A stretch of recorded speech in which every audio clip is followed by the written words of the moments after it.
Ô Leite, mas vamos lá então. Estamos gravando ali, até para o pessoal participar depois e dar o parecer, né, o entendimento deles. Mas a questão que eu quero colocar hoje é a seguinte. Deus, ele revelou em algum momento, ele revelou a verdade dele para nós e para muitas pessoas, né? Você concorda com isso?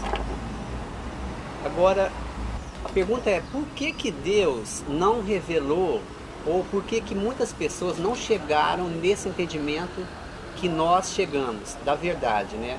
E a partir dessa revelação, vamos dizer assim, nós conseguimos diferenciar o que é a Igreja de Cristo verdadeira do sistema religioso, que a gente conhece hoje, né? Bastante falado. Então a pergunta é, qual critério Deus teria usado para revelar essa verdade para você e não revelar para o outro irmão que está lá no sistema até hoje, acreditando naqueles rituais, naquelas doutrinas que são, nós já falamos que são criadas, elaboradas pelos homens, né? Então, teria Deus revelado para você, ou melhor, você teria tido algum mérito para Deus falar, não, eu vou ter compaixão de você, vou te mostrar essa verdade.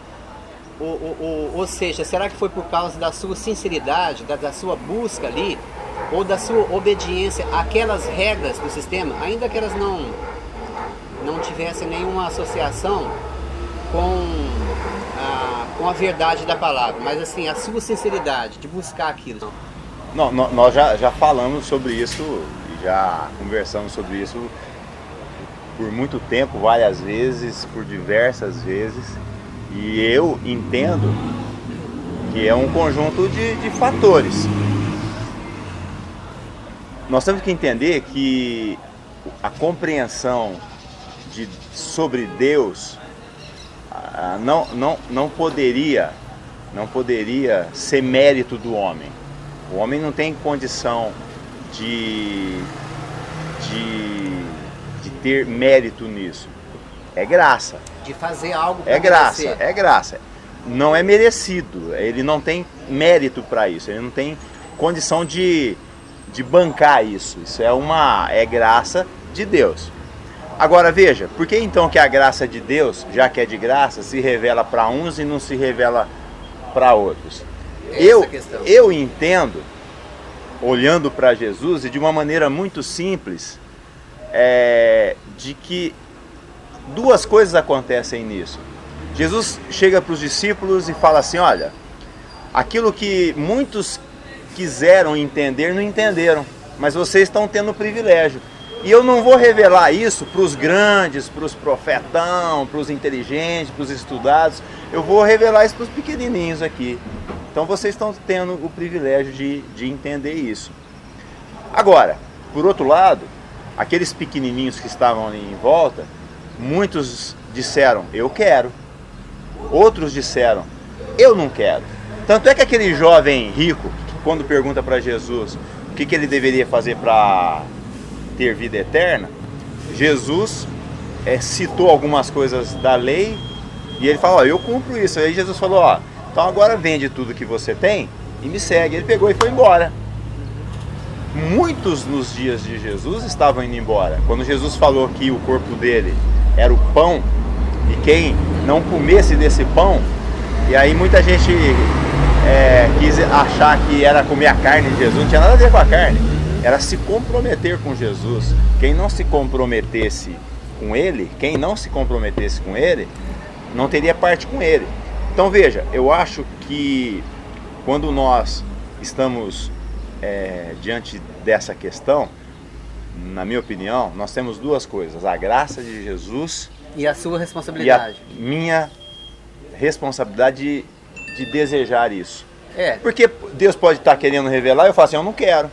E você vira as costas. Então é a graça de Jesus sendo oferecida, e isso aí não poderia ser imposta. Ele se ofereceu, ele se oferece, e não pode ser imposto, porque se fosse imposto não era graça. A pergunta é pelo seguinte, a gente conhece muitas pessoas, amigos nossos, né, que estão no sistema, parentes, familiares, que são sinceros, eles estão ali, entre aspas, servindo, né, ao sistema e não servindo a Deus, mas eles estão acreditando naquilo, porque eles foram doutrinados que aquele sistema, que aqueles rituais, que aquela liturgia é servir a Deus.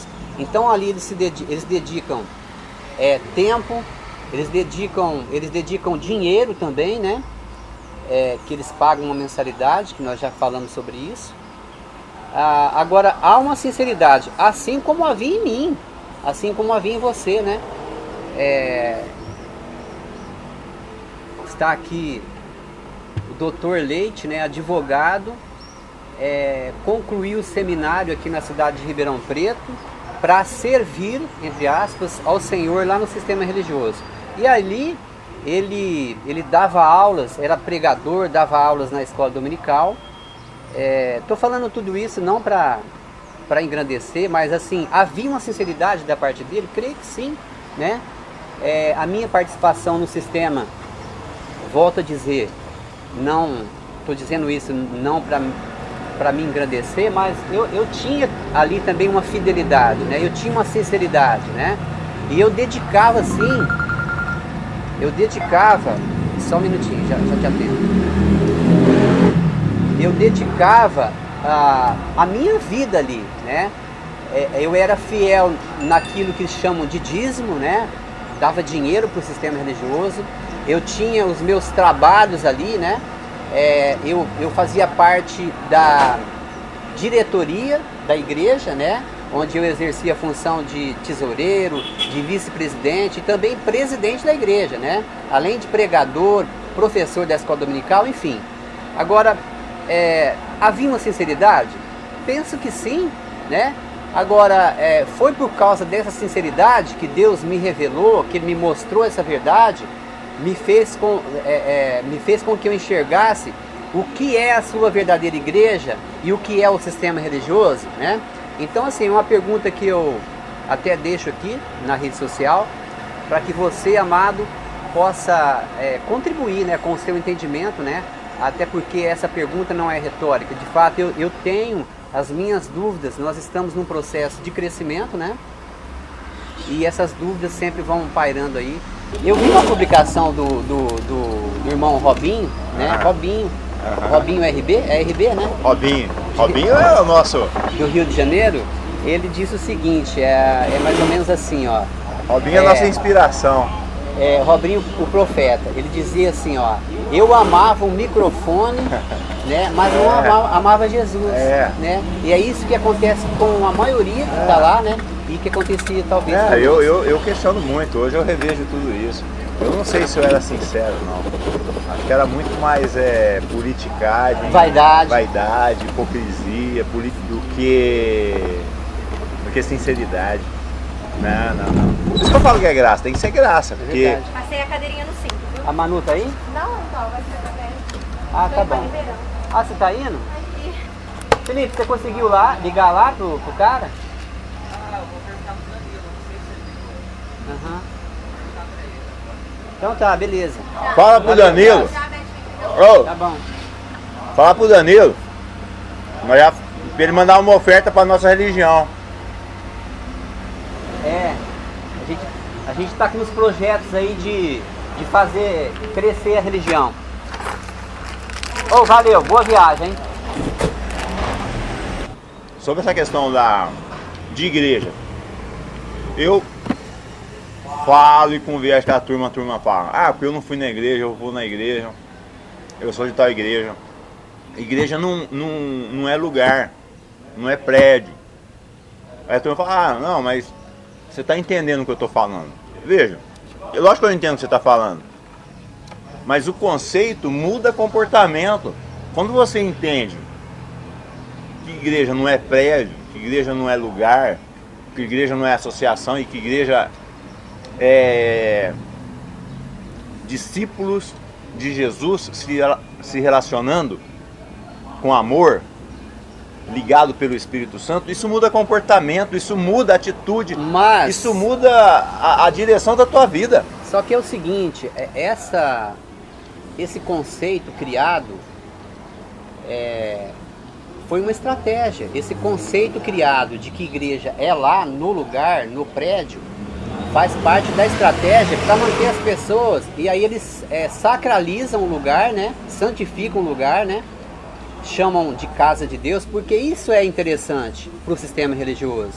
Porque se eu acredito, se alguém me disse, e eu acredito, que um lugar é santo, que a igreja é no prédio, que eu tenho que ir lá, aquele lugar tem que ter uma manutenção. Então a pessoa tem que dar dinheiro para a manutenção do prédio, tem que dar dinheiro para a questão administrativa, para pagar o líder daquele lugar, enfim. Deixar os caras enganar todo mundo e ter apenas esse argumento, um dia eles vão responder diante de Deus. Não, é como se o cara mata alguém ali na esquina, você vê e fala assim, não, um dia ele vai lidar diante de Deus. Não, cara, tem que denunciar, tem que pôr a mão na ferida. Você vê o cara batendo na mulher ali na esquina, você tem que fazer alguma coisa para proteger aquela criança que é estuprada, aquela mulher que é violentada. Você tem que ter uma atitude. Não basta só dizer, um dia Deus vai cuidar dele. Vai sim, cuidar dele, vai cuidar de mim. Eu acho... Mas tem que ensinar, porque a vida do discípulo de Jesus é uma vida assim, você tem que viver o teu dia a dia, que o dia a dia é o culto do discípulo. O culto racional. O culto racional é o dia a dia. Aqui nós estamos cultuando a Deus, não poderia ser diferente. Você tem que trabalhar, você tem que acordar de manhã, você tem que ganhar o pão de cada dia, porque quem não trabalha não deve comer, porque a turma fica comendo às custas das ovelhas.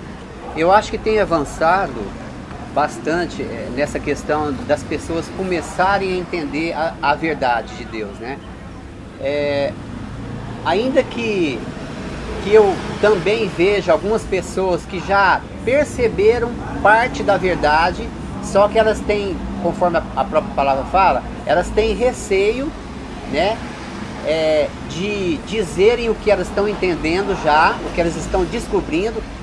Elas têm receio de expressar isso e perderem o prestígio ou perderem o afeto no meio religioso, né?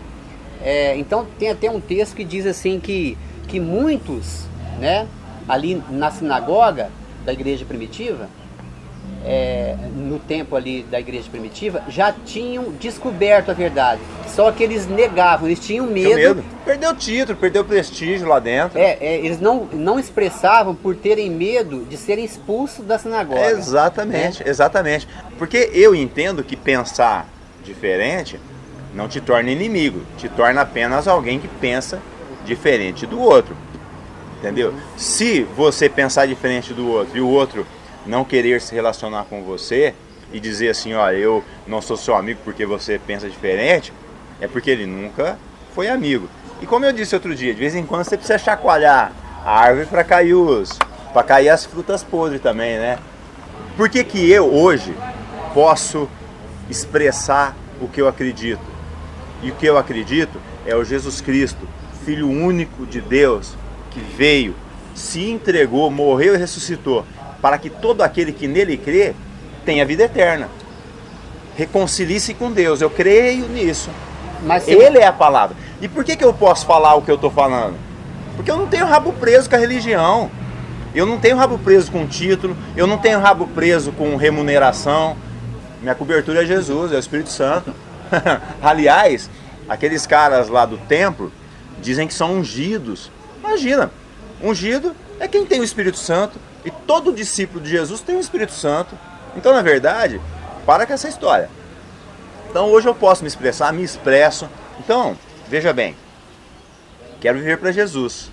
E vou viver para Jesus. Tá? E ponto final. Tá certo, eu acho que já dá pra gente encerrar aqui. E depois eu até queria que o pessoal desse o parecer aí, pra gente debater esse assunto e discutir um pouquinho melhor. Valeu? Um abraço.